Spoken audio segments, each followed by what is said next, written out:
Rama Rama Hare Hare Hare Krishna Krishna Krishna Hare Hare Hare Rama Rama Hare Hare Krishna Krishna Krishna Hare Hare Hare Rama Rama Hare Hare Krishna Krishna Krishna Hare Hare Hare Rama Rama Rama Hare Hare Jaya Jaya Prabhupada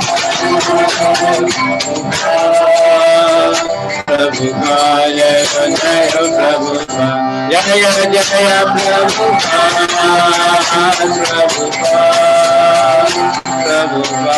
Jaya Jaya Prabhupada Nitai Gaura Hari Bol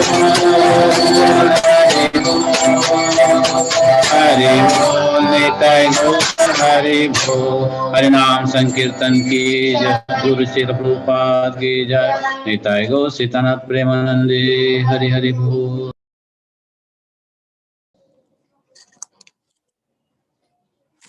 Hare Krishna, Dharma Pranam Prabhu. Hare Krishna. Please accept our humble obeisances, Prabhu, from Kanya Desh. And Prabhu, we are waiting for you. Prabhu, I'll just come in 1 minute. Yeah, please, Prabhu, please. Please.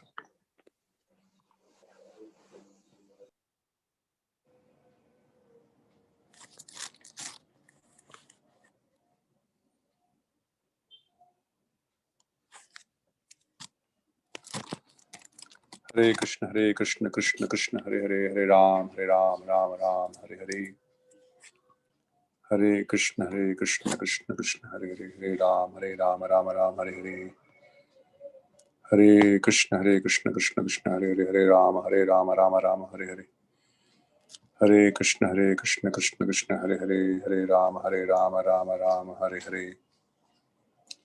Hare Krishna, Krishna Krishna, Hare Hare, Hare Ram, Ram Hare Hare.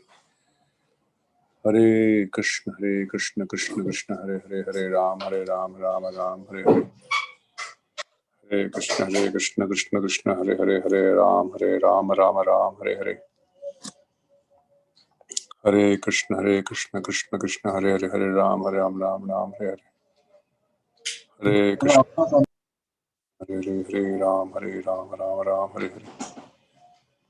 Hare Krishna, Krishna Krishna, Hare Hare, Hare Ram, Ram Hare Hare. Hare Krishna, Krishna Krishna, Hare Hare, Hare Ram, Ram Hare Hare. Hare Krishna, Krishna Krishna, Hare Hare. Hare Ram, Ram Hare Hare. Hare Krishna, Krishna Krishna,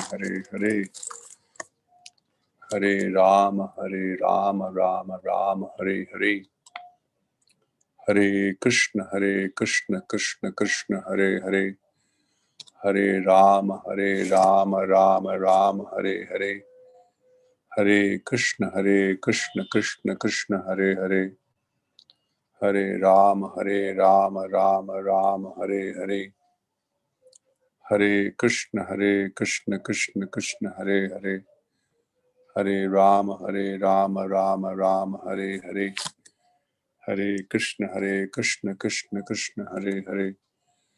Hare Ram, Ram Hare Hare. Hare Krishna, Krishna Krishna, Hare Hare. Hare Ram, Ram Hare Hare. Hare Krishna, Krishna Krishna, Hare Hare. Hare Ram, Ram Hare Hare. Hare Krishna, Krishna Krishna, Hare Hare. Hare Ram, Ram Hare Hare. Hare Krishna, Krishna Krishna, Hare Hare. Hare Ram, Ram Hare Hare. Hare Krishna, Krishna Krishna, Hare Hare. Hare Ram, Ram Hare Hare. Hare Krishna, Krishna Krishna, Hare Hare. Hare Ram Ram Ram Hare Hare, Hare Krishna Krishna Krishna Hare Hare, Hare Ram Ram Ram Hare हरे।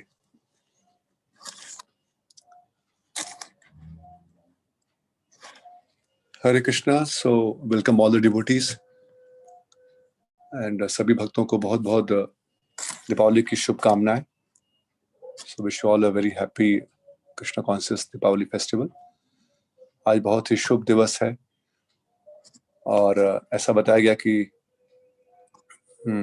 भगवान की कई लीलाएं जो है वो आज के दिन हुई थी। जैसे हम जानते हैं भगवान श्री रामचंद्र वापस आए थे अयोध्या में, और भगवान की दामोदर लीला भी बताया गया है कि आज के दिन हुई थी, ऐसे कुछ आचार्यगण बताते हैं। And tomorrow we have the Giri Govardhan Puja. So we are very fortunate to hear this wonderful pastime of the Lord by these devotees from ISKCON and MCC. We are just waiting for the Prabhuji. Prabhuji had already joined, so we are just waiting for him, and then we'll hear the nectarian pastime of Lord Shri Krishna by the mercy of Shri Prabhupada. तो हम सब श्री प्रभुपाद जी के बहुत ही आभारी हैं, क्योंकि जितने भी ये उत्सव हैं, all these sacred festivals, now we can see all over the world people how they have brought such a sacred festival to their contaminated level actually. But by the mercy of acharyas, we try to understand the importance of such festivals from the scriptures. कि शास्त्रों के माध्यम से और आचार्यों की कृपा से हमको इन दिवस की महत्ता के बारे में ज्ञान होता है कि कितने महत्वपूर्ण है ये दिवस। ये बहुत ही प्रभावशाली दिवस होते हैं जो हमारे जीवन में भक्ति का बहुत प्रभाव डाल सकते हैं। जब हम भगवान की लीलाओं को स्मरण करके उस दिवस पर बहुत गंभीरता से प्रार्थना करते हैं, मनन करते हैं, तब वो माधव तिथि जो है वो बहुत ही भक्ति जननी हो जाती है। भक्ति जननी भक्ति को हमारे हृदय में उत्पन्न कर सकती हैं, और उत्पन्न है तो उसको बहुत प्रगाढ़ कर सकती है। तो ये श्री प्रभुपाद जी का बहुत विशेष कृपा हम सभी के ऊपर है। We are eternally indebted to Srila Prabhupada that along with this Krishna consciousness, he has given such a wonderful festivals. And when we understand the importance, the significance of such festivals, that yes, Prabhu has joined. So, Prabhu, please accept our humble obeisances. We are very, very grateful to you, Prabhu. Humble obeisances to all of you also. I am also very grateful to all of you. By your very busy and schedule. Especially to His Grace Vraj Prakash Prabhuji. Yes. Prabhu, with your permission, Prabhu, I'll introduce, then we can start the session, Prabhu. Yeah. Thank you, Prabhu. Thank you. तो आज हम सब बहुत ही सौभाग्यशाली हैं कि हमारे समक्ष श्रीमान सुंदरवर प्रभु जी उपस्थित हैं, और प्रभु जी बहुत ही सेवाओं में युक्त हैं. He has been engaged in several services in Pune and the nearby areas, and currently he is serving as one of the TMC member of ISKCON Pune Temple Management Committee member, and he's also serving as a general manager for ISKCON Saswat project, and he's a director for ISKCON Saswat's Rural Development Project, trustee of Girdhari Gopal Trust, Gaur Nitai Trust, and also he's serving currently as a president of ISKCON Rajgarh, a wonderful temple near the Pune. There's a very good, very nice farm is there. And Prabhu is a disciple of His Holiness Radha Swami Maharaj, and he has been practicing Krishna consciousness for more than 20 years. In 1997, he joined ISKCON as a full-time, as a brahmachari. तो 1997 से प्रभु जी ब्रह्मचारी के रूप में अपनी सेवाएं दे रहे हैं. अपना पूरा जीवन भगवान की सेवा में समर्पित किया है उन्होंने. And academically, he has completed his surface coating technology from Pune University.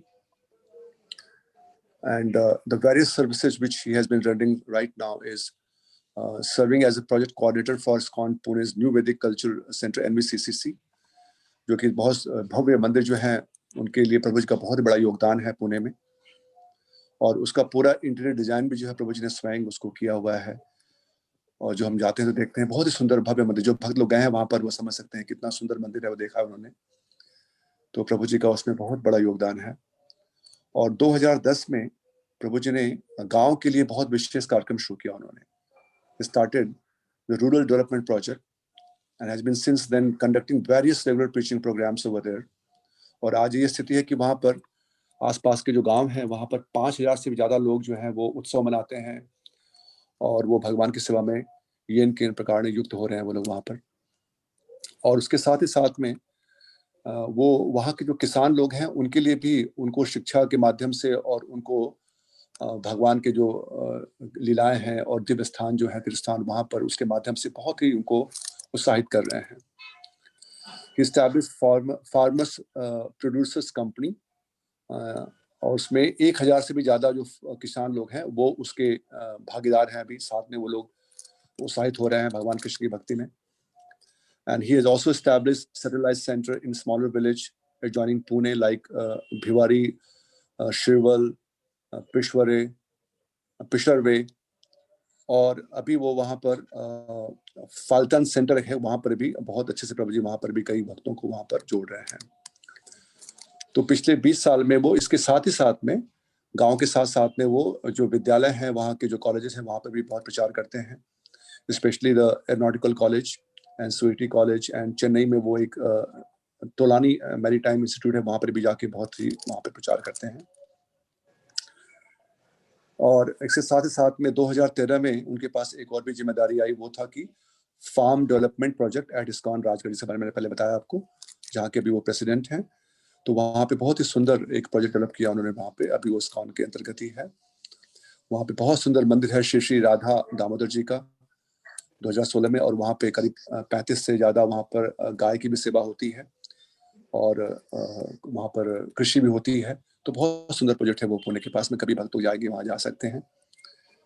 तो इस प्रकार से प्रभु जी बहुत ही सेवा में युक्त हैं और उनका आगे भी बहुत ऐसे योजना है वहाँ के बारे में। और उसके साथ ही साथ में वो कई ऐसे जो वैल्यू बेस्ड एजुकेशन हैं उसके बारे में भी स्कूल्स में चिल्ड्रन को, आसपास के गाँव में भी उनको सबको उत्साहित कर रहे हैं वो। तो ऐसी कई सेवाओं में वो युक्त हैं। और हमारा ये परम सौभाग्य है कि आज के दिवस पर we are very very fortunate that on very auspicious day of this Deepavali and Govardhan, which is going to tomorrow, Govardhan Leela, we are going to have Prabhuji association. प्रभु जी बहुत ही व्यस्त हैं, लेकिन अपने व्यस्त समय से उन्होंने समय निकाल करके हमें ये 2 दिन दे रहे हैं, तो हम उनका आभार प्रकट करते हैं और हम सभी मिलकर के उनका स्वागत करते हैं हरे कृष्ण महामंत्र उच्चारण के द्वारा। हरे कृष्ण कृष्ण कृष्ण हरे हरे, हरे राम राम राम हरे हरे। Thank you so much, Prabhu. Over to you, Prabhuji. Hare Krishna. Thank you very much. So, okay, we can begin. Yes, Prabhu. Jai Hare Krishna. Jaya Radha Madhava Kunja Bihari, Jaya Radha Madhava Kunja Bihari, Gopi Jana Vallabha Girivaradhari, Gopi Jana Vallabha Girivaradhari,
Hare Krishna, Krishna Krishna, Hare Hare, Hare Ram, Ram Ram, Hare Hare.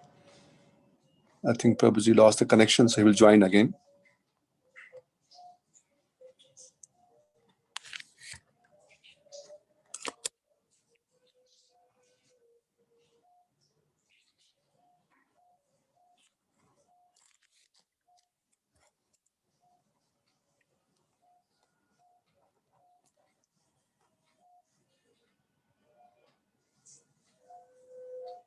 Hare Krishna, Krishna Krishna, Hare Hare, Hare Ram, Ram Ram, Hare Hare.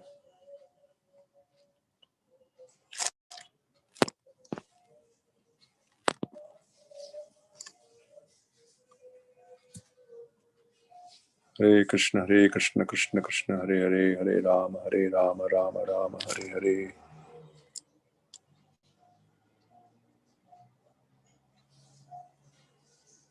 Hare Krishna, Krishna Krishna, Hare Hare, Hare Ram, Ram Ram, Hare Hare.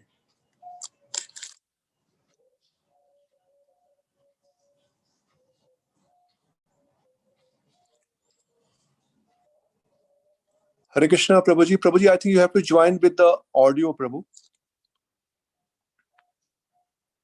because your microphone is not visible here. So again, maybe you can leave and you can rejoin with the audio, video, both option, Prabhuji.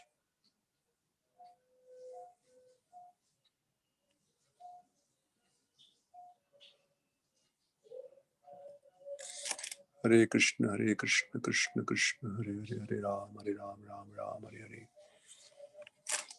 Hare Krishna, Krishna Krishna, Hare Hare, Hare Ram, Ram Hare Hare.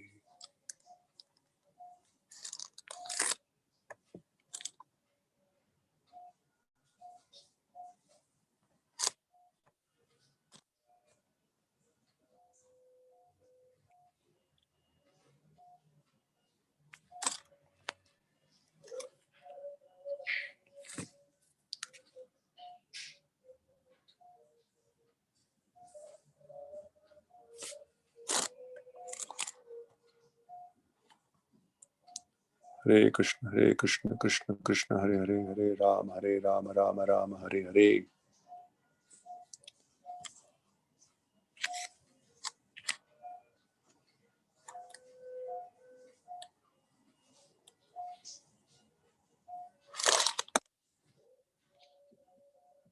Hare Krishna, Prabhu, still your microphone is not there, Prabhu. So maybe you can leave and again you can join, Prabhuji, with both the option open, Prabhuji, or maybe only audio if there's a network problem.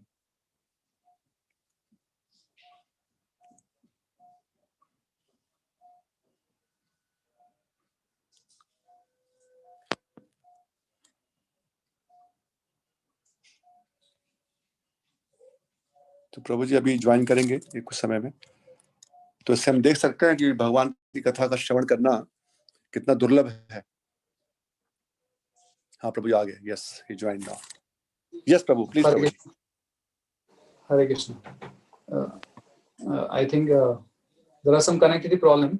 So is the voice audible now? Yes, Prabhu. It's audible, Prabhu. It's audible. So we'll start our session. Yeah. Om Ajnanaतिमिरन्दस्य ज्ञानाञ्जना शलाकया चक्षुरुन्मिलितं येन तस्मै श्रीगुरवे नमः. Shri Chaitanya Manobishtam Stapitam Yena Bhutale Swayam Rupa Kadamani Dadati Swapadantikam Vandeham Shri Guru Shri Yuta Padakamanam Shri Guru Vaishnavamscha Shri Rupam Sagrajatam Sahagana Raghunathanitam Tam Sajivam Sadvaitam Savadutam Parijana Saitam Krishna Chaitanya Devam Shri Radha Krishna Padam Sahagana Dalita Shri Vishakhanvitam Nama Om Vishnu Padaya Krishna Preshtaya Bhutale Srimate Bhaktivedanta Swami Niti Namine Namaste Saraswate Deve Gauravani Pracharine Nirvisesha Shunyavadi Pashatya Deshatarine Namo Mahavadanyaya Krishna Prema Pradayate Krishnaya Krishna Chaitanya Namine Gauratase Namaha. He Krishna Karuna Sindhu Dinabandhu Jagatpate Gopesha Gopika Kanta Shri Radha Kanta Namosate Tapta Kanchana Gaurangi Shri Radhe Vrindavaneshwari Vrishabhanu Sute Devi Pranamami Hari Priye Vancha Kalpa Tarobhasya Kripa Sindhubhya Evacha Patitanam Pavanebhyo Vaishnavebhyo Namo Namaha. Jai Shri Krishna Chaitanya Prabhu Nityananda Shri Advaita Gadadhar Shri Vasadi Gaur Bhakta Hare Krishna, Krishna Krishna, Hare Hare, Hare Rama, Rama Rama, Hare Hare.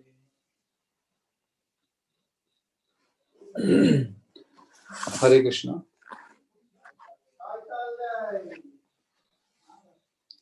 Hare Krishna. Is the voice clear, bro? Yes, Prabhu. Yes, Prabhuji. Please, Prabhu. Yeah. So first of all, I would like to thank Shriman Braj Prakash Prabhuji and also His Grace Murli Mukund Prabhu that they have given me this service of the most auspicious service I can say of glorifying the Lord in the auspicious month of Kartik. So I seek the blessing of all the devotees over at your place, and I'm very delighted to always hear so much appreciation of all devotees from Kuwait by Murli Mukund Prabhu, and I can also understand that how under the able guidance of His Grace Braj Prakash Prabhuji, all the devotees are so nicely engaged in various services over there. So I feel very fortunate to be amongst all of you on this evening to share whatever I've heard from the other devotees and other acharyas, previous acharyas of our Guru Parampara. And at the same time, I also seek blessings of all devotees, because without the blessings of all devotees, surely we can never have the potency to glorify the Supreme Lord. And surely at the same time, I also seek the blessing of all the previous acharyas and the Supreme Lord, by His mercy, I may be able to speak something for my own purification and the glorification of the Lord. तो निश्चित रूप से मेरे खुद के शुद्धिकरण के लिए और भगवान की प्रसन्नता के लिए आज हम ये कार्तिक मास में भगवान के बारे में कुछ चर्चा करने का प्रयास करेंगे। हमें सभी को पता है कि श्रील प्रभुपाद जी ने श्रीमद् भागवतम ग्रंथ लिखने के पहले ही कृष्ण बुक को लिखा था, क्योंकि श्रील प्रभुपाद जी को पता था कि शायद पूरे स्कंद कंप्लीट नहीं हो पाएंगे भागवतम के। तो ये कृष्ण किताब जो है वो बहुत ही सुंदर किताब है, और आज हम उसके दिवाली के उपलक्ष्य में हम 23वां और 24वां जो अध्याय है कृष्ण किताब का, तो उसके ऊपर हम चर्चा करेंगे। So we'd like to discuss today on from the beginning of delivering the wives of Brahmanas who performed sacrifices, because this chapter is connected to the next chapter, which is worshipping Govardhan Hill. तो ये दो अध्याय बहुत ही एक दूसरे से अध्याय हैं, क्योंकि आगे वाला जो अध्याय है जो कल गोवर्धन लीला है, तो as per the instruction of the devotees and Murli Mukund and Braj Prakash Prabhuji, I will speak mainly on the Govardhan Leela pastime. So how this pastime or this chapter starts is the connection with the previous chapter, क्योंकि ये जो ब्राह्मणस के जो पत्नियां हैं उनका जो उद्धार है, तो उसमें खास करके कृष्ण भगवान उनके जो सब गो बालकों को, मित्रों को बताते हैं कि अगर आपकी पेट की भूख मिटानी है तो आप ब्राह्मणों के पास जाइए, और वहां पे बताइए कि बलराम जी प्रसाद मांग रहे हैं। तो when this gopas they go to the brahmanas refuse to give the prasadam to the boys, although Srila Prabhupada writes that the boys were apparently very simple coward boys, but the way they presented about the personality of the Supreme Lord, Krishna and Balram, so it's very clear that they were actually knowing the personality of the Supreme Lord, although they were acting as the friends of Lord. तो यहाँ पे हम देखते हैं कि इस अध्याय में जो भगवान श्री कृष्ण के गो बालकों को, मित्रों को बताते हैं कि आप जाके ब्राह्मणों से भिक्षा मांगिए, तो वहां पर जिस तरह से गोप मित्र जो है भगवान के, कृष्ण बलराम के, वो वहां पे जाके भगवान के बारे में बताते हैं कि किस तरह से वास्तविक रूप से आपको बहुत बड़ा भाग्य है कि भगवान आपसे कुछ भोग मांग रहे हैं, प्रसाद मांग रहे हैं. So in that particular passage where the coward boys very nicely explained that it is the greatest fortune. Prabhupada writes here, the boys continued, Lord Vishnu as Krishna and Balram is standing and waiting for all of you to receive your service, by which you will become totally purified. So the boy says that you should immediately deliver whatever food you have in your stock, because the Supreme Lord himself is asking. And actually you are coincidentally doing yajna. So the purpose of yajna is to satisfy the Supreme Lord. So based on that philosophy, the boys actually give a very good opportunity for the Brahmanas by which they could have been delivered. तो यहाँ पर हम इस अध्याय में प्रभुपाद जी लिखते हैं कि किस तरह से जो गोप मित्र थे भगवान के, तो उन्हें पूरी तरह से ज्ञात था कि वो हालांकि कृष्ण बलराम के साथ अलग अलग लीलाएं कर रहे थे, लेकिन उन्हें पूरा ज्ञात था कि हम जिसके साथ लीलाएं कर रहे हैं, हम जिसके साथ खेल रहे हैं, हम जिसके साथ गोचरण कर रहे हैं, तो निश्चित रूप से वो कौन है, उनके व्यक्तिमत्व के बारे में सभी गोप मित्रों को पता था. और इसलिए वो ब्राह्मणों को बता रहे कि आपका भी बहुत बड़ा भाग्य है कि आपको भी ये सेवा का अवसर प्राप्त हो रहा है, जिस द्वारा आप आपके जीवन का सार्थकता कर सकते हैं. So then, although hearing the instructions or the request of the coward boys, Prabhupada says that Brahmanas were very interested in the comforts of this material body and in elevation to the higher planetary residence called Surgavas. So they were therefore completely unable to understand the position of Krishna. So यहाँ पे प्रभुपाद लिखते हैं कि ब्राह्मण जो लोग थे, जो यज्ञ कर रहे थे, हालांकि उनके पास यज्ञ करने का जो ज्ञान था वो था, लेकिन उन्हें पता नहीं था कि वो यज्ञ किसके लिए कर रहे हैं. उसका कारण था क्योंकि उनके मन में आसक्ति थी स्वर्ग जाने की. तो जो व्यक्ति के मन में भौतिक इच्छाएं रहती है, वो वास्तविक रूप से प्रभुपाद लिखते हैं कि कंप्लीट अंडरस्टैंड नहीं कर सकते भगवान को. भगवान का जो व्यक्तिमत्वता है, भगवान का जो स्तर है, उसे हम ऐसे लोग कभी समझ नहीं सकते. जो भौतिक इच्छाओं से प्रेरित होकर भौतिक इच्छाओं को पूर्ति करने के लिए प्रयास करते हैं, वो कभी भगवान के बारे में समझ नहीं सकते हैं. तो so after this, when the Brahmanas actually neglect the coward boys, so they were very disappointed and they go back to Krishna Balram. तो जो ब्राह्मण ने उनका भिक्षा न देने के कारण सब गोप मित्र बहुत ही दुखी हुए थे और भगवान के पास जाते हैं वापस. तो वहां पर वो वापस श्रील प्रभुपाद जी बहुत सुंदर रूप से कृष्ण किताब में लिखते हैं कि भगवान देखते हैं कि ये सब जो गोप मित्र हैं वो बहुत ही हताश और निराश हो गए हैं. तो उनकी निराशता दूर करने के लिए भगवान बहुत अच्छा एक वाक्य बताते होंगे. So Krishna says, Prabhupada writes that Krishna convinced them, all the coward boys, that while one is engaged in collecting or begging, one should not think that he will be successful everywhere. He may be unsuccessful in some places, that he will, in some places, but that should not be the cause of disappointment. तो खास करके अभी आने वाला जो मास है, जहाँ पे हम श्रील प्रभुपाद जी की किताबों को वितरण करते हैं, तो खास करके वितरण करने के लिए बहुत अच्छा वाक्य है, बुक डिस्ट्रीब्यूशन करने के लिए बहुत अच्छा वाक्य, इंस्पिरेशन के लिए, कि when we go to book distribution also, we actually collect alms on behalf of our spiritual master. So as Lord says that while one is engaged in collecting, That means when we sell books, so we actually collect alms from them. That is a modern understanding. Prabhupada says, as you know, as the disciples go for bhiksha or begging.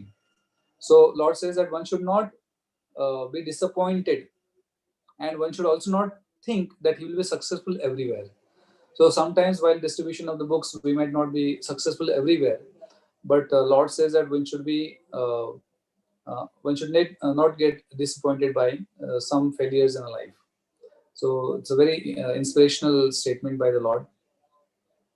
तो surely जब भगवान ने उनको इस तरह से उनको प्रोत्साहित किया कि आप इस एक प्रसंग के कारण हताश मत होइए, आप वापस जाइए, जो ब्राह्मण थे उनकी पत्नियां जो है वो मेरी भक्त हैं, और निश्चित रूप से अगर आप उनसे भिक्षा मांगेंगे तो वो तुरंत ही आपको दे देंगे.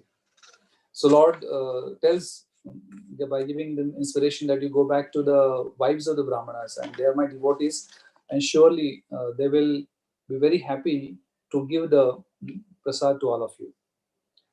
तो तुरंत जो गोपालक हैं तो वो तुरंत भगवान का ये आदेश प्राप्त करके वापस ब्राह्मणों के घर में जाके उनके पत्नियों को विनती करते हैं कि भगवान कृष्ण बलराम वन में गोचारण लीला कर रहे, तो उन्हें भूख लगी है, तो आप कृपा करके उन्हें प्रसाद दीजिए. तो ये वाक्य सुनने से ही when the cowherd boys request that this is the request of the Lord, that he is asking for the bhiksha, he is asking for the prasadam. So the wives were very delighted. As Prabhupada said, that they were very happy because they were knowing the position of the Supreme Lord. They were knowing the position of Krishna and Balaram. So they were so happy and they were so grateful that it is our great fortune that Krishna is himself asking the prasadam for him. So again, Srila Prabhupada says that one should surrender to Krishna, giving up all varieties of occupational and religious duties. As Lord says himself in Bhagavad Gita, Sarva dharman parityajya mamekam sharanam raja aham tvam sarva papebhyo mokshayami ma शुचः. So इस आधार पर हम देख सकते हैं कि जो ब्राह्मणों की पत्नियां थी वो शुद्ध भक्त होने के कारण वो ऐसा कभी विचार नहीं किया कि अगर हम हमारे पतियों को छोड़ के और जो यज्ञ में सामग्री के माध्यम से जो भोग रखा था वही भोग को उन ब्राह्मणों को पत्नियों ने उठाया. ऐसा विचार भी नहीं किया कि अगर हमने ऐसा किया तो हमारे पति हमसे बहुत नाराज हो जाएंगे, शायद हमें वापस घर में नहीं लेंगे. So that is called as complete surrender. So जब भगवान को देना ही था तो they were not very much hesitant what will be the result of my giving. So that is very important statement, that is called as surrender. They did not thought that if we give something to Lord and in that process of giving to Lord what kind of setbacks we might get in our life. So they were not so much interested to know about that, or they were not worried about that. तो इसलिए प्रभुपाद आगे लिखते हैं कि when a lover submits to his lover without any pinch of personal consideration, that is called oneness. यानी जो भगवान की सेवा में एकाग्रता का अर्थ क्या होता है कि सेवक जो होता है वह सेवा करते समय किसी खुद के बारे में ज्यादा सोचता नहीं है, लेकिन जिसके प्रति उसका प्रेम है उसके बारे में ज्यादा सोचता है कि उन्हें कैसे किस तरह से मैं आनंद दे सकता हूँ. तो वही शुद्ध भक्ति है. तो ये ब्राह्मणों को के पत्नियों को पता था, इसलिए वो बिना हिचक के तुरंत भगवान के पास सब जो भोग की सामग्री है वो लेके आते हैं.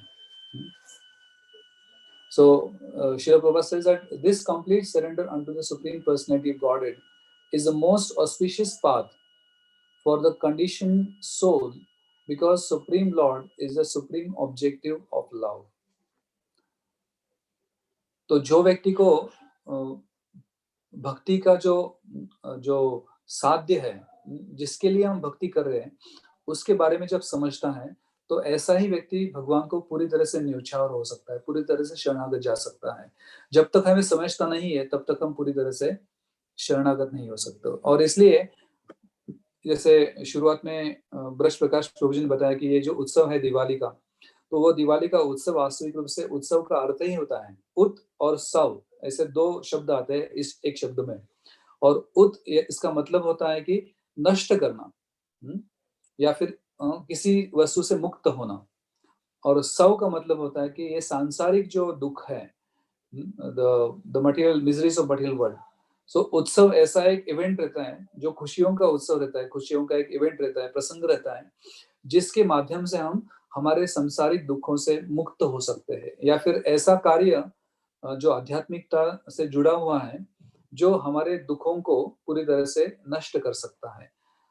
That is called as utsav, the event which frees us from the material miseries. तो इसलिए सभी भक्त आते हैं। जैसे इस दिवाली में अगर हम देखेंगे तो पूरे सब जगह पे जहाँ पे अलग अलग लोग रहते हैं भारत से, तो उन्हें पता है कि दिवाली में हम घर में दिए लगाते हैं, दिवाली में हम फायर क्रैकर्स लगाते हैं, उड़ाते हैं, या फिर दिवाली में हम नए नए कपड़े पहनते हैं। तो अगर ये सब उत्सव के जो अलग अलग वस्तुएं हैं वो भगवान को केंद्र बिंदु न रखते हुए करते हैं, तो निश्चित रूप से वो जो आनंद मिलता है वो क्षणिक आनंद हो जाता है, उससे हृदय की संतुष्टि नहीं मिलती है। सो द इवेंट और the festival which is called as the festival of joy, खास करके जो दिवाली फेस्टिवल है, लेकिन अगर उसमें जैसे बाहर के लोग फायर क्रैकर उड़ाते हैं या फिर नए कपड़े परिधान करते हैं या फिर मिठाई बांटते हैं, so all this events will not give us true satisfaction if it is not connected to Krishna. It might give us some temporary pleasure, but the temporary pleasure does not satisfy the soul.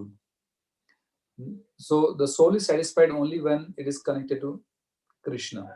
So Krishna के संबंध में जब तक आते नहीं है तब तक हम वास्तविक रूप से संतुष्टि का अनुभव नहीं कर सकते हैं। इसलिए कृष्ण गीता में बोलते हैं कि संतुष्ट सततम योगी, ये जो श्लोक आता है संतुष्ट सततम योगी, कि योगी जो होता है वो सतत भगवान के संपर्क में रहता है, इसीलिए संतुष्ट रहता है। तो जो व्यक्ति भगवान के संपर्क में नहीं है, भले उसे बहुत पूरे जगत का ऐश्वर्य प्राप्त हो, but he will never become satisfied. So that is why it is said that one might have comforts in his life, but it does not guarantee that he will be happy in those comforts. But on the contrary, somebody might not be as luxuriously living or might not be very comfortably living, but he might be very satisfied. Just as we see in Chaitanya Leela कि जो चैतन्य महाप्रभु के जो भक्त थे कोलावेच श्रीधर, तो उनके जीवन में अगर देखेंगे तो he was very very simple, he was very poor, but because he was devoted to Krishna, he was always satisfied. In fact, Krishna himself was trying to test him in the form of Chaitanya Mahaprabhu. So Chaitanya Mahaprabhu स्वयं कोलावेच श्रीधर का जो परीक्षा करते थे, उनको बोलते थे कि अरे आप तो कृष्ण की भक्ति करते हैं, लेकिन आपके पास कुछ ऐश्वर्य नहीं है, आपकी झोपड़ी भी अच्छी नहीं है। जैसे एक भक्त बता रहे थे कि कोलावेच Sridhar was living in the multi star house. बहुत लोग 5 स्टार हाउस में रहते हैं, तो उनको लगता है कि बहुत बड़ा उन्होंने जीवन का एक महत्वपूर्ण जो पहलू है वो प्राप्त कर लिया है, लेकिन उनका घर जो था तो वो तो मल्टी स्टार था। यानी इसका मतलब क्या है कि उनके घर में कुछ ऊपर रूफ ही नहीं था, तो सोएंगे तो सब पूरा आसमान दिख जाता था, तो इतने गरीब थे वो। So he was so poor that he had no roof on his house. So Chaitanya Mahaprabhu said that, no, just see what is the result of actually worshipping Krishna, that you don't even have a proper house to live. On the contrary, you see all the other people, they are worshipping different demigods and they are so rich. So what is the use of worshipping Krishna? So स्वयं कृष्ण ही कोलावेच श्रीधर का परीक्षण ले रहे थे, और उसके उत्तर में कोलावेच श्रीधर बोलते हैं कि हालांकि आपको ऐसा लगता है कि मैं भगवान की भक्ति कर रहा हूँ और उसके कारण मेरे पास बहुत गरीबी है, बट एक्चुअली एक पंछी जो रहता है वो पेड़ पे रहता है, और एक राजा बहुत बड़े आलीशान घर में रह सकता है, महल में रह सकता है, बट जब दोनों भी आहार करते हैं, दोनों भी खाना खाते हैं, उसके बाद जो संतुष्टि अनुभव होती है वो समान ही है। जो पक्षी खाता है उसे भी भूख मिटने का एक संतुष्टि मिलता है, और जो राजा खाएगा उसे भी वही संतुष्टि मिलने वाला है। तो उसी तरह से एक पंछी शायद पेड़ पे रहता होगा, लेकिन वो भी संतुष्ट रह सकता है। तो उसी तरह से कृष्ण भक्ति करने के कारण जो मन में संतुष्टि आती है, वही जीवन का वास्तविक लक्ष्य है। So Kulabheshwar was very much aware about the real facts of life, and the actual secret of life, that how we can become truly happy. So Diwali is actually that festival of lamp which will help us to enlighten our heart. So that is the second aspect. The first aspect of Diwali is that the festival which will end our miseries if it is connected to Krishna. Second aspect is that in our heart, as long as there is darkness, we will always be fearful, because darkness जो होता है वो जीवन में भय उत्पन्न करता है। और जैसे ही प्रकाश आ जाता है, जैसे रात को बहुत लोगों को भय हो जाता है क्योंकि अंधेरा है, और जब सूरज के किरण सुबह सुबह निकल जाते हैं तो वो भय से मुक्त हो जाता है। Just as morning sunlight comes, to it dispels the darkness, and everyone becomes very active and becomes free from fear. So similarly, this festival of lamp, this festival of light will actually, if we have nice consciousness, it will enlighten our heart. And when the heart is enlightened, one can actually become free from all fears.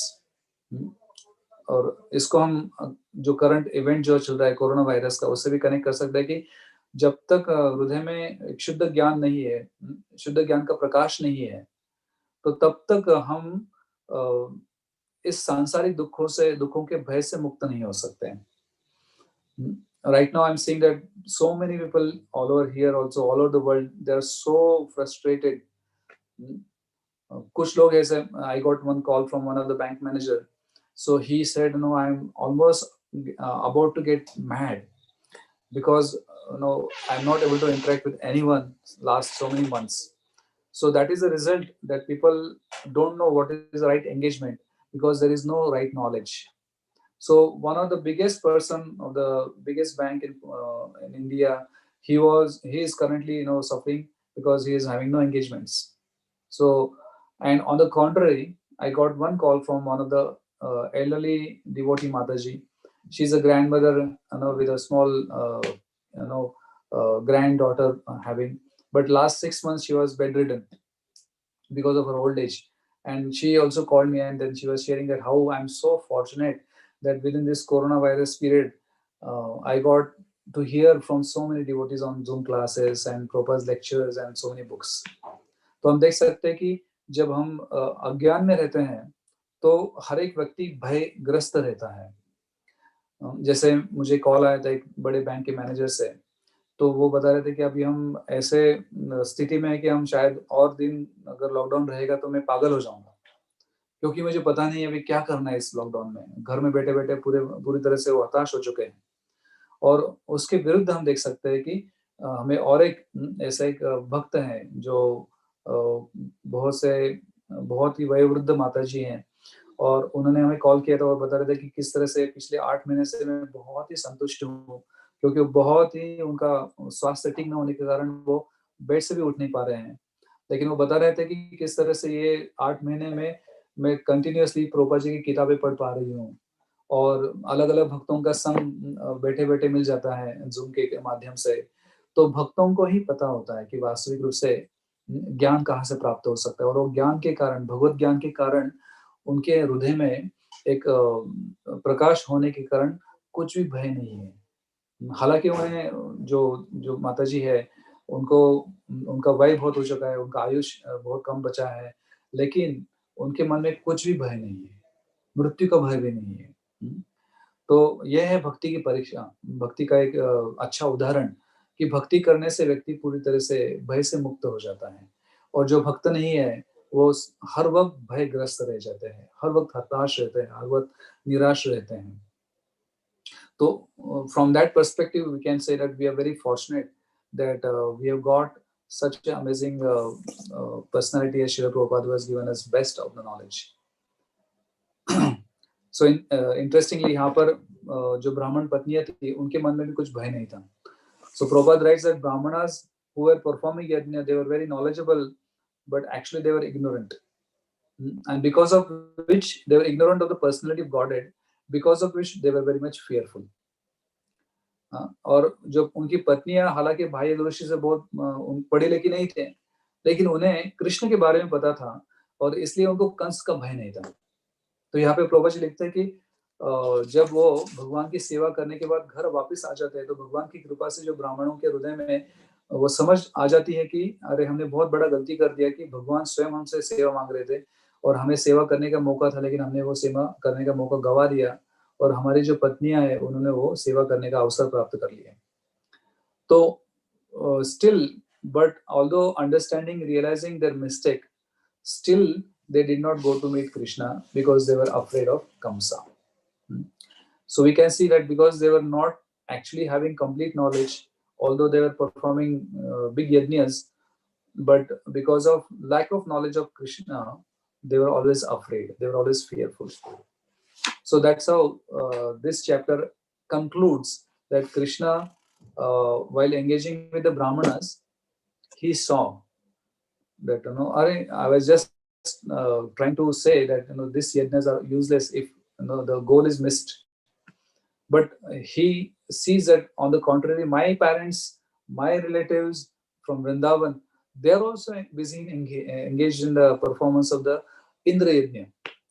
तो एक chapter में वो खत्म होता है जहाँ पर भगवान दिखाते हैं कि भौतिकता से प्रेरित हम जो यज्ञ करते हैं या फिर कर्मकांड करते हैं, ऐसे कर्मकांड से हमें सिर्फ दुख ही मिलने वाला है और ऐसे कर्मकांड में हम भय से मुक्त नहीं हो सकते हैं. और ऐसा ये ब्राह्मणों को शिक्षा देने के बाद भगवान स्वयं देखते हैं कि मेरे घर के लोग ही ऐसे ही कर्मकांड के यज्ञ कर रहे हैं और इसलिए गौर लीला शुरुआत हो जाता है. तो यहाँ पर हम देखते हैं कि भगवान पिछले अध्याय में ही उसका खंडन करते हैं कि किस तरह से हमने भौतिक इच्छाओं से प्रेरित होकर कोई कर्मकांड का कार्य नहीं करना चाहिए. And when Krishna sees that my relatives himself, they are doing some karma and puja of Indra puja, so he goes and meets his father Nanda Maharaj. और अगर हम देखेंगे इस अध्याय में कि किस तरह से भगवान कृष्ण सभी ब्रजवासियों को प्रेरित करते कि आपने वास्तविक रूप से इंद्र की पूजा नहीं करनी चाहिए, गोवर्धन की पूजा करनी चाहिए, गायों की पूजा करनी चाहिए और वृंदावन की पूजा करनी चाहिए. So of course Krishna is not advocating here some worship of some stone, but Krishna is advocating worshipping the Supreme Lord, not worshipping the demigods. So that is what is the conclusion of this chapter. मुझे याद है कि I was still remembering that once His Holiness Radha Govind Maharaj, he was going to, I think, one of the Gulf countries, and he was on the airport, and the manager of the airport happened to be from the Muslim religion. So he, when he saw that some saffron person from the India has come and he's waiting for the flight, so he called him in his office and he said, actually, are you from India? So Param Puja Radha Govind Maharaj, he said that yes, I'm from India. So then this manager, he said, but I heard that you people worship the stone. So then Maharaj was saying that, no, we don't worship stone. Then again this manager said, no, I heard that people in India, they worship stone. Again Maharaj said that actually we don't worship stone, and maybe you are mistaken for that. But then again he said that, no, actually I heard from so many people that we all worship stone. Then Maharaj said, actually we don't worship stone, we worship God. So then he understood actually what is the meaning of worshipping the deity form of the Lord. So here we see that Krishna is advocating here that who should be the object of our worship. तो इस अध्याय में गोवर्धन लीला में भगवान दिखाते हैं कि हमने किसकी पूजा करनी चाहिए, क्योंकि बहुत से लोग होते हैं वो गलत धारणाओं से अलग अलग लोगों की पूजा करते हैं. जिस तरह से हमने बताया कि दिवाली भी लोग अलग भौतिक या गलत धारणा से सेलिब्रेट करते हैं दिवाली, और भक्तों को ही पता होता है कि वास्तविक रूप से हमने दिवाली कैसे सेलिब्रेट करनी चाहिए. जैसे मैं बताया कि हृदय का जो अंधकार है वो नष्ट होना चाहिए इस दीपों से, शुद्ध भक्ति से अर्पण किए हुए दीपों से। तो इस अध्याय में भगवान दिखाते हैं कि जो उनका जो महीना है दामोदर मंथ जो है, तो उसमें वास्तविक रूप से हमने क्या कार्य करना चाहिए। तो this chapter is very special chapter, क्योंकि इस अध्याय में बहुत से आचार्यों ने बहुत सुंदर रूप से उनकी टीकाएं लिखी हैं। Because why? What is the reason? Because if you see this chapter and if you see the history of Gaudiya Sampradaya, many acharyas have given very nice explanation for this chapter, for this leela. Because amongst all leelas of the Lord in the whole Bhagavatam, this is one of the unique leela, Govardhan leela, in which because all the chapters we see that Krishna is sometimes having pastimes with his devotees, gopas, in the Sakhya Ras. Sometimes he is having Sharad, on the occasion of Sharad Purnima, he is having Ras Leela in the Madhurya Ras with the gopis. Sometimes he is playing on the courtyard of Nanda Maharaj, and Nanda Maharaj is relishing. So he is actually exchanging Vatsalya Bhav with Nanda and Yashoda Mata. And when he's going in the forest with the cows, so he is exchanging Shantaras with the trees in the forest of Vrindavan. तो हम देखेंगे कि पूरे भागवत पुराण में भगवान जो है वो दशम स्कंद में अलग अलग भक्तों के साथ अलग अलग जगह पे अलग अलग रसों में प्रेम का आदान प्रदान करते हैं। लेकिन ये ऐसा एकमेव लीला है गोवर्धन लीला कि जिस लीला में सभी पांचों के पांचों रसों को भगवान ने एक साथ आस्वादन किया। क्योंकि जब भगवान ने गोवर्धन लीला करते वक्त गोवर्धन को उनके हाथों में धारण किया, उनके बहुत ही छोटे से उंगली पे धारण किया, तो उस गोवर्धन के नीचे सभी ब्रजवासी थे। तो उसमें शांत रस वाले भक्त भी थे, सख्य रस वाले भक्त भी थे, दास्य रस वाले भक्त थे, वात्सल्य रस वाले भक्त थे, माधुर्य रस वाले भक्त थे। तो सभी रसों को एक साथ जो आदान प्रदान होता है वो एकमात्र गोवर्धन लीला में ही होता है। और इसलिए इस गोवर्धन लीला के बारे में अलग अलग आचार्यों ने बहुत अच्छी तरह से उनके तात्पर्य लिखे हुए हैं। So we will try to see that how this pastime happens, which is the pastime of all rasas. और एक दिन के लिए नहीं है या फिर कुछ घंटों के लिए नहीं है, 7 दिन और 7 रात पूरी तरह से सभी रस को भगवान आस्वादन करते हैं उनके भक्तों के साथ। So other pastimes are only for some short period, like sometimes Krishna plays with his friends and for one day, but there is no pastime where the constant exchange of rasas is happening. So this is the only pastime which has the constant exchange of all the rasas at one place and at one time for a prolonged period of time. और इसलिए जब 7 दिन हो गए, जब इंद्र को समझ गया कि उन्होंने बहुत बड़ा गलती किया था, तो उसके बाद जब भगवान सभी ब्रजवासियों को आदेश देते कि आप अभी गोवर्धन पर्वत से बाहर जा सकते हैं, तो कोई जाने के लिए तैयार नहीं था। और बाद में भगवान स्वयं उनको आदेश देते कि अभी आप कृपा करके जाइए।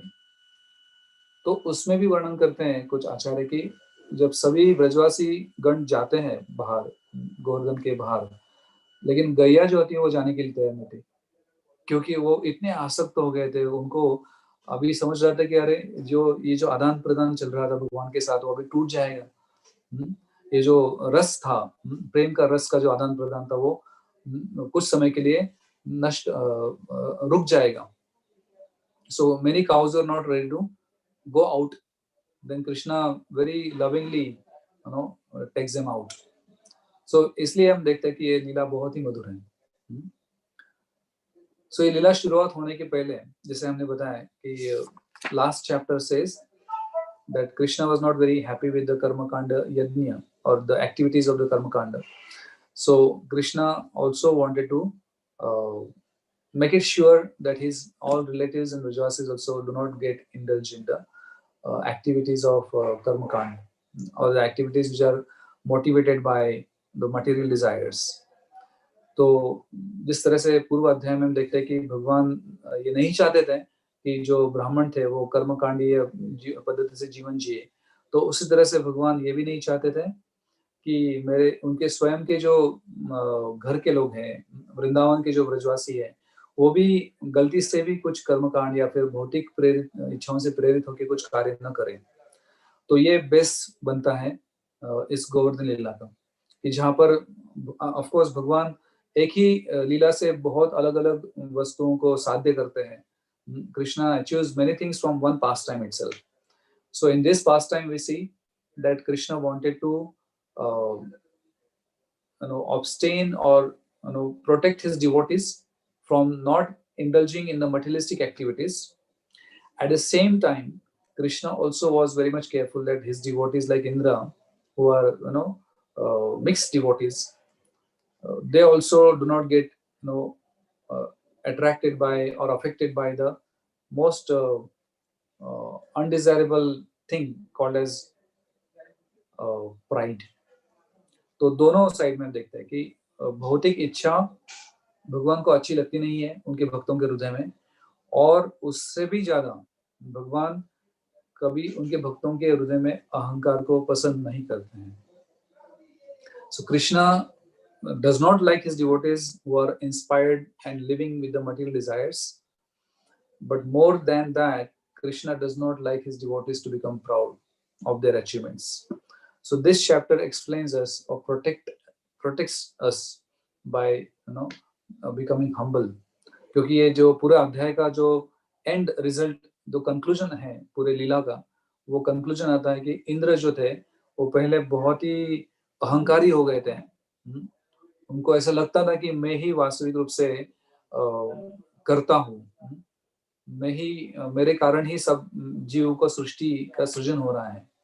तो भूल चुके थे कि वास्तविक सृजन करने वाले व्यक्ति भगवान श्री कृष्ण है.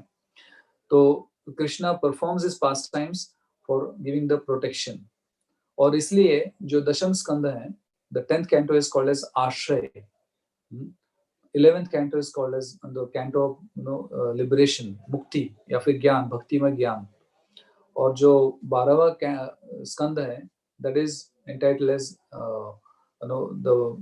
the dissolution of the material world. तो ऐसा बोलते हैं कि जब प्रलय आ जाता है तो प्रलय के समय इस भौतिक जगत में, ब्रह्मांड में जितने भी तत्व है, वो सब तत्व जो है वो संकर्षण भगवान के मुख में से निकलने वाला जो अग्नि है, उस अग्नि के प्रभाव से सभी तत्व जल के राख हो जाते हैं. जितने भी जीव जंतु हैं वो सभी जल के राख हो जाते हैं. यानी सभी जो लोग उस वक्त रहेंगे प्रलय के समय, तो सभी संकर्षण भगवान के मुख में से निकलने वाला अग्नि से जल जाते हैं. हमारा सब शरीर, सभी जीवों का सब शरीर जल जाता है. लेकिन ऐसे प्रलयकारी अग्नि में भी एक वस्तु जलता नहीं है. यानी संकर्षण भगवान के मुख में से जो अग्नि निकलता है उससे सब तत्व नष्ट हो जाते हैं, लेकिन एक तत्व नष्ट नहीं होता है. तो हम सोच रहे हैं कि कौन सा ऐसा तत्व रहेगा जो नष्ट नहीं होता है. जैसे we can think that by the power of the fire which emanates from the mouth of Sankarshan during the devastation, final dissolution, that fire burns all the elements except one element. Sometimes we know that in this world there are some elements which are very, very hard. So diamond is considered one of the hardest material. So but this element which even the fire of Sankarshan does not destroy, that is more stronger than the strongest element which we have the knowledge about. One of the strongest element is the diamond. कि जो diamond रहता है, जो हीरा होता है, ऐसा बोलते हैं कि बहुत कठिन रहता है. उसको सभी जो अलग अलग वस्तु है, धातु है, उसमें से सबसे कठिन जो धातु है वो हीरा है, तत्व जो है. लेकिन ये हीरे के तत्व से भी कठिन जो है, जो तत्व प्रलय के अग्नि से भी नष्ट नहीं होता है. तो आप सोच सकते हो ऐसा कौन सा तत्व है, which is that element which does not get destroyed even during the final dissolution. कि जो आखिरी जो प्रलय आता है, ब्रह्मा का जीवन वहां पे समाप्त हो जाता है, उस वक्त भी सभी तत्व जल जाते हैं, जो प्रलय की अग्नि से, लेकिन ये एक तत्व जलता नहीं है। तो भागवत पुराण में कहते हैं कि श्रील प्रभुपाद जी बोलते हैं कि ये जो आखिरी तत्व है, ऐसे बोलते हैं, भौतिक इच्छाओं से प्रेरित होने वाला जो अहंकार है, वो संकर्षण भगवान के मुख में से निकलने वाला अग्नि भी जला नहीं पाता है। और इसी के कारण ये जो गोवर्धन लीला शुरुआत होती है कि भगवान वो जो तत्व है वो उनके भक्तों के हृदय में कभी पसंद नहीं करते हैं। Krishna never likes the devotees who are his devotees who are affected by this anartha called as the pride. So this whole chapter is oriented towards this one fact that Krishna does not like the proud person. तो इसलिए Krishna was very merciful on Indra that he starts behaving in such a way to convince all the Vrajvasis not to perform Indra Puja. तो यहाँ पर हम देखते हैं कि Krishna was not so interested for this particular type of worship. तो इस अध्याय में हम कल देखेंगे क्योंकि अभी समय हो चुका है, but tomorrow we'll see that how Krishna actually presents the apparent atheistic philosophy. तो इस अध्याय में वो भी आता है कि भगवान सब ब्रजवासियों को कन्विंस करने के लिए कर्म मीमांसा फिलॉसफी जो है वो भी बताते हैं, और वहां पर बताते हैं कि वास्तविक रूप से इंद्र का पूजा करने की आपको आवश्यकता ही नहीं है, क्योंकि बारिश तो सब जगह गिरता है, ऐसा नहीं कि सिर्फ वृंदावन में गिरता है, समुद्र में भी पानी गिरता है। तो इसका मतलब है कि जो देवी देवताएं हैं वो बाध्य है इस भौतिक जगत में जो उनको जो क्रिया दिया हुआ है, उनको जो जिम्मेदारी दिया हुआ है वो निभाने के लिए वो बाध्य है, भले आप उनकी पूजा करो या न करो। तो नास्तिकवादी लोग भी ऐसे ही बोलते हैं कि हमको भगवान की पूजा करने की आवश्यकता नहीं है, क्योंकि जो हम करेंगे उसके हिसाब से हमें उनका फल मिलेगा। तो इस अध्याय से हम बहुत से अलग अलग सीखे कल के आखिरी पर्व में सीखेंगे कि किस तरह से this Govardhan Lila is very very nourishing to the devotees, and in this Lila we can learn many pastimes. So to conclude today's basic talk about the background of this Govardhan Lila, is basic talk is around the previous Lila जो भगवान ने इस अध्याय के या इस लीला के पहले जो लीला की थी, जहाँ पर हम देखते हैं कि भगवान जो कर्मकांड या फिर भौतिक इच्छाओं से प्रेरित जो कार्य हैं उनके भक्तों में पसंद नहीं करते हैं. So that's the beginning of this lila, that Krishna sees that his relatives himself, they are performing the same karma kand yajna, so he is not very much appreciating that. And also Krishna sees that his devotee like Indra also is very much affected by the pride. So to crush the pride of Indra, Krishna will start performing this lila, which we'll see tomorrow. So again, I would like to thank all the devotees from the core of my heart that you all have taken out your very precious time in this very auspicious month of Kartik to hear the words of Srila Prabhupada and all the different devotees and acharyas. So I'm very grateful to all devotees that you have given me this opportunity to speak and glorify the Supreme Lord and glorify our most beloved Srila Prabhupada. And also we saw that how Lord convinces his devotees that we should not get disappointed by the apparent failures in life, but we should be very much encouraging always, and we can get all encouragement in our life by always remembering Krishna, and especially by always chanting Hare Krishna mantra, Hare Krishna, Krishna Krishna, Hare Hare, Hare Ram, Ram Ram, Hare Hare. Jagat Guru Srila Prabhupada ki jai. ग्रंथराज Shrimad Bhagavatam की जय. श्री गोवर्धन लीला महामहोत्सव की जय. So Hare Krishna. So again I would like to thank His Grace